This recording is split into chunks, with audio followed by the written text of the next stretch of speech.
Curso de energías renovables no convencionales y su desarrollo en Chile. Unidad número 1. Sistema energético chileno.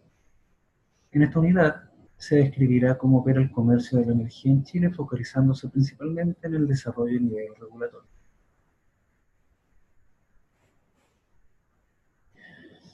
Estructura del sistema energético de Chile. El sistema energético chileno se puede definir bajo tres ejes que regulan su operación. El primero de ellos es el eje técnico operacional, luego el eje económico y finalmente el eje normativo legal. En el eje técnico operacional principalmente se definen los criterios técnicos de operación asociados a todo lo que son las redes de energía desde el punto de vista de la energía eléctrica y todo lo necesario para poder transportarla y distribuirla desde los puntos de generación hacia los consumidores. El eje económico. ¿Por qué mencionar este eje tan relevante? Si bien es cierto, la energía se puede transportar o distribuir de diversas formas por los procesos de conversión de la energía, en la mayoría de los países del planeta, la forma de energía utilizada para dicho proceso es energía eléctrica.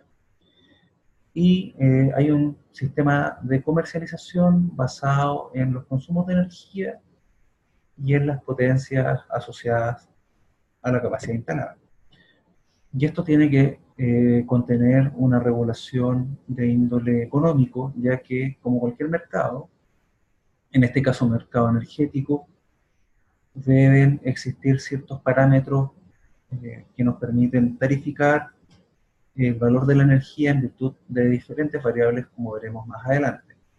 Y finalmente nos encontramos con el eje normativo legal, que engloba los dos puntos anteriores y principalmente focaliza sus lineamientos a todo lo que es la elaboración de planes, reglamentos y normativas que permiten velar por el cumplimiento efectivo de toda la operación, tanto a nivel técnico, económico y en virtud de lo que emiten las entidades o autoridades asociadas a lo que es el mercado de la energía. El eje técnico operacional. La operación de nuestro sistema energético se lleva a cabo con el transporte y distribución de energía eléctrica, como habíamos mencionado. Independiente de la fuente o tipo de energía de generación, siempre se realiza una conversión a esta forma de energía y se procesa y comercializa en sistemas eléctricos de potencia o mercados eléctricos. Esta es la terminología o nomenclatura utilizada por los especialistas que se dedican a esta materia. ¿Por qué energía eléctrica? Hace unos minutos les mencioné que la energía puede convertirse a diferentes formas, ya sea térmica, química, luminosa, entre otras. Pero la energía o la forma de energía que prevalece en los sistemas de comercialización es la energía eléctrica, debido a que tiene varias prestaciones positivas en su utilización. En esta diapositiva se pueden mencionar algunas de ellas. La primera es el fácil transporte y distribución hacia los consumidores, gran manejo y control de pérdidas de energía, control con gran precisión de riesgos ante posibles fallas, fácil conversión a otros tipos de energía requeridas por los consumidores, fácil modulación y variación de las características para fines de operación, entre otros. Un sistema eléctrico de potencia, también se le menciona como SEC, tiene una estructura bastante simple para la comprensión de su operación. Consiste en una primera etapa que es la de generación, en la cual la generación, como ya sabemos, puede ser realizada por diferentes tipos de fuentes, que se clasifican en fuentes renovables o no renovables, y dentro de las renovables ya veremos que existen las que son convencionales y no convencionales, y las que no son renovables, fuertemente asociadas a los combustibles fósiles. En esta etapa de generación la energía se convierte a energía eléctrica por diversos procesos asociados a cada tipo de energía para luego llevarlos a líneas que se dividen en dos, que son las de transporte y las de distribución. Y finalmente, para llevarlas a lo que técnicamente se define como carga, pero para nosotros van a ser los consumidores finales. Y en este punto mencionarles que los consumidores finales pueden ser de índole industrial, comercial o domiciliario. Y los parámetros de operación son diferentes para cada uno de ellos. Acá hay una imagen donde se puede ver una estructura genérica de un sistema eléctrico de potencia, en el cual se comercializa la energía eléctrica, donde aparece una central, que es la central generadora. Después aparecen unos equipos eléctricos, son una máquina eléctrica, digamos, que se llama transformador, que permite realizar variaciones tanto de voltaje como de corriente. Y luego ya tenemos en la etapa de transmisión, en algunos esquemas está la subtransmisión y luego la distribución. Hasta llegar, en este esquema se ve una distribución que llega a consumidores domiciliarios. Sin embargo, como ya vimos en la diapositiva anterior, puede ser de carácter comercial e industrial también. Este esquema, que se ve bastante simple acá, es el que se define para un sistema de energía. Hay diversos puntos acá mencionar relevantes, como la importancia de por qué el transformador se utiliza a partir de la central generadora. Si se fijan, aparecen unos números ahí, que son, por ejemplo, en el primer punto, 13,8 kV, eso significa kilovoltios. Entonces estamos hablando de 13,8 kilovoltios, luego 220 kilovoltios, 66 kilovoltios, 15 kilovoltios, hasta llegar a 400 y 230 voltios. ¿Qué quiere decir esto? Que los transformadores nos permiten manejar estos niveles de voltaje. ¿Y por qué lo hacemos? En la práctica, como en todo proceso energético, existen pérdidas. ¿Cuál es la gracia de los transformadores? Que nos permiten mover estos valores de voltaje o tensión, es lo mismo. Como les había mencionado, y en la etapa de transmisión, la idea es que los voltajes sean lo más alto posible, ya que hay una regla básica de la física que indica que a valores mayores de tensión, la corriente necesaria para movilizar la misma cantidad de energía o potencia, la corriente tiende a bajar. Y cuando la corriente baja, la corriente eléctrica, que es la que transporta la energía, se disminuyen las pérdidas. Que también hay un concepto que es básico, que son pérdidas por efecto Joule, que es principalmente pérdidas por calor en el cobre, que es el material que utilizan los cables para la transmisión y distribución de la energía. En Chile mencionar también que la frecuencia de operación es de 50 Hz, y esto es a nivel nacional, se define esta frecuencia para la cual todos los equipos y elementos de la red, desde el punto de vista de generación hasta los consumidores, tienen que operar bajo esta frecuencia. No obstante, en la operación principalmente industrial, existen equipos como los variadores de frecuencias que permiten hacer modificaciones en virtud de las necesidades que ellos estimen pertinentes. Pero la regla son 50 Hz en Chile, en términos de lo que es la frecuencia. Acá hay un esquema típico de un sistema de generación-transmisión. No voy a profundizar mucho en esto, pero en la práctica la configuración de una red de transmisión es parecido a lo que se ve en esta imagen, donde los cables en este punto, esas líneas representan los cables o la línea de transporte, y esa circunferencia o círculo con una señal o como una onda sinusoidal representan los puntos de generación, y esas líneas como en zigzag representan transformadores. Los mapas o planos de transporte son mucho más grandes que esto, pero en la lectura técnica es de esta forma. Acá hay un esquema típico de distribución. donde en la distribución también existen ciertas diferencias con el transporte, ya que definen ciertas topologías en virtud de cómo están ubicados los consumidores finales.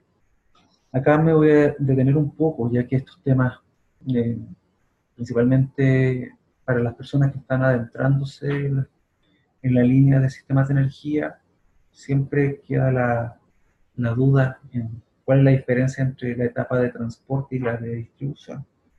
Y que además, desde el punto de vista económico legal, tienen segmentos y regulaciones diferentes.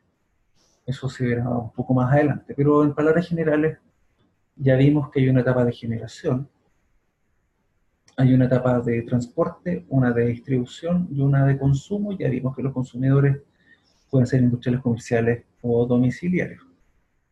¿Por qué transporte? ¿Por qué distribución? En la etapa de transporte tiene como objetivo último mover grandes cantidades de energía y potencia desde largas distancias, por lo cual es la etapa en la cual se requieren mayores niveles de tensión o voltaje, ya que como vimos, esto reduce las pérdidas en las líneas de cobre por el efecto Joule, el efecto térmico, que se terminan en formas de calor.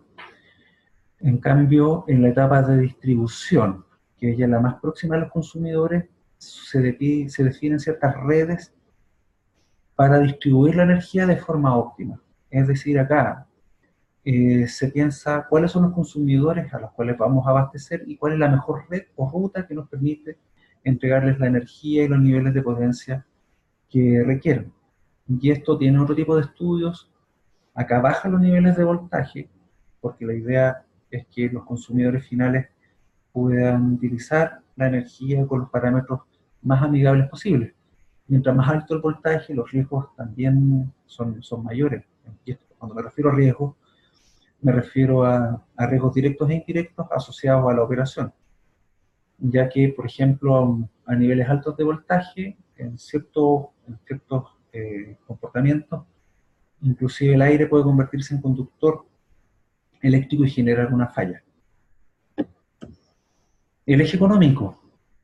Eh, Acá, bueno, es importante mencionar que la actividad económica distingue tres segmentos, como ya les había mencionado, y dentro del sector eléctrico nacional, los segmentos fuertes son de generación, de transmisión y de distribución. La inversión está 100% en manos de empresas privadas, lo que no excluye la posibilidad de que también hayan fondos públicos que de forma indirecta propicien su desarrollo. Y los esquemas de participación e inversión están adecuados al tipo de actividad o segmento, que vuelvo a repetir, es de generación, transmisión y distribución, en los cuales a nivel económico operan de forma distinta, como lo veremos a continuación. Bueno, el segmento de generación, que es este punto donde hay conversión desde la energía dependiente del tipo de fuente a la energía eléctrica para utilizarla y procesarla, transmitirla y distribuirla hasta los consumidores. Acá se define un mercado abierto y competitivo. ¿Qué quiere decir esto? Que hay una oferta directa asociada a una demanda que puede ser multivariada, donde los compradores y vendedores negocian de la forma en la que estimen a mayor conveniencia de ellos los puntos de energía. Siempre cuando hablamos de comercialización de energía, a nosotros se nos tiene que venir a la cabeza dos puntos, que es la energía consumida y la potencia, que son conceptos que veremos en las próximas unidades, pero son por los cuales nos van a tarificar o se van a generar los contratos. Entonces, en este segmento de generación, los consumidores directos velan o ven principalmente a qué generadora les es más conveniente comprar energía. Y esto depende de muchos parámetros, como, inclusive como las estaciones del año o los valores internacionales de los combustibles fósiles, entre otros.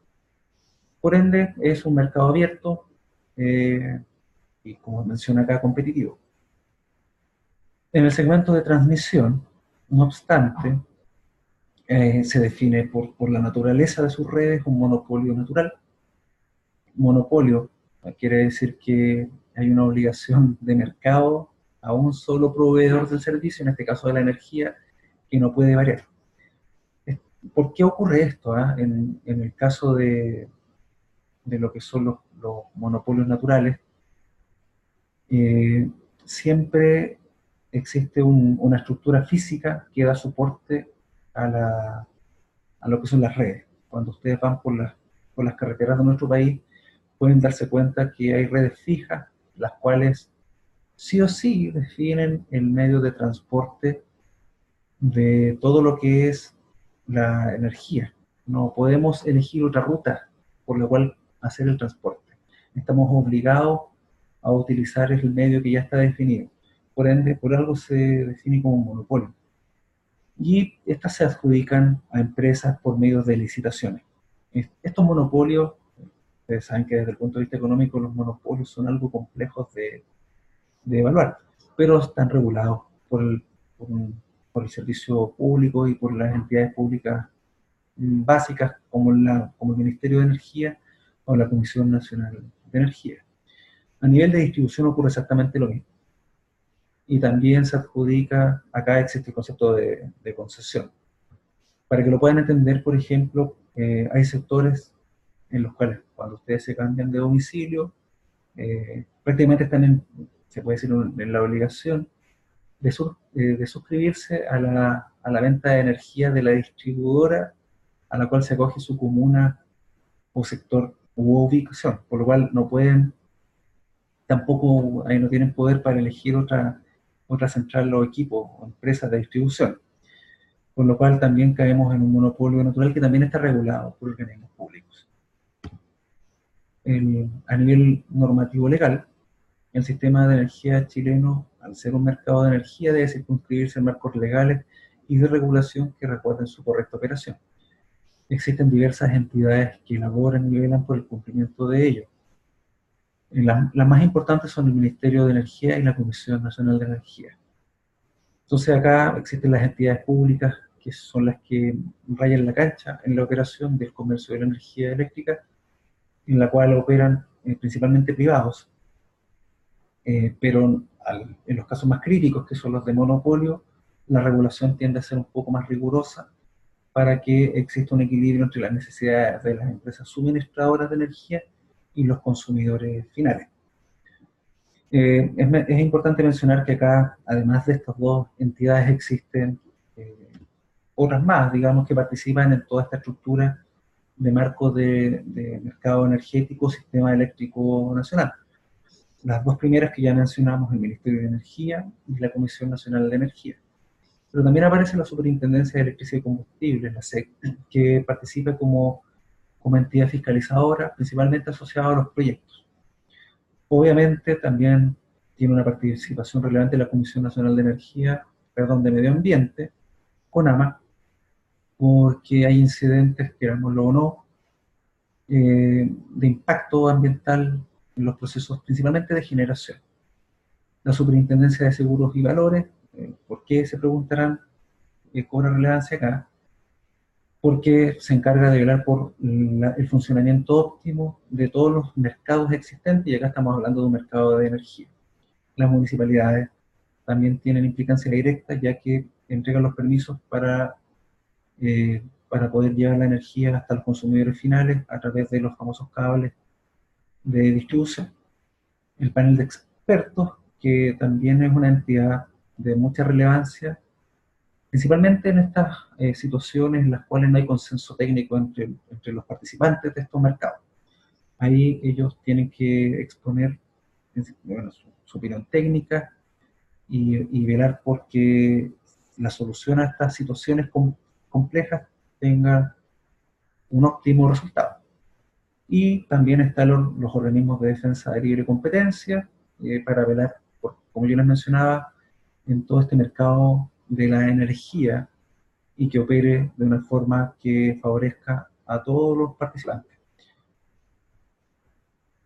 Todos estos temas se verán en detalle en la unidad número 4 de este curso, en los cuales se profundizará en los aspectos ya más duros de este mercado y en la parte conceptual. Pero en palabras generales, hemos hecho una descripción bien amplia de cómo opera nuestro sistema energético.